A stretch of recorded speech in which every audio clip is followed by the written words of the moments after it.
بسم اللہ الرحمن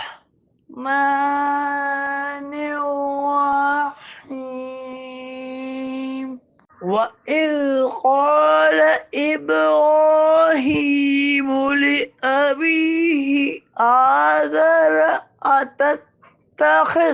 أَتَتَّخِذُ أَصْنَامًا آلِهَةً إِنِّي أَرَاكَ وَقَوْمَكَ فِي ضَلَالٍ مُبِينٍ۔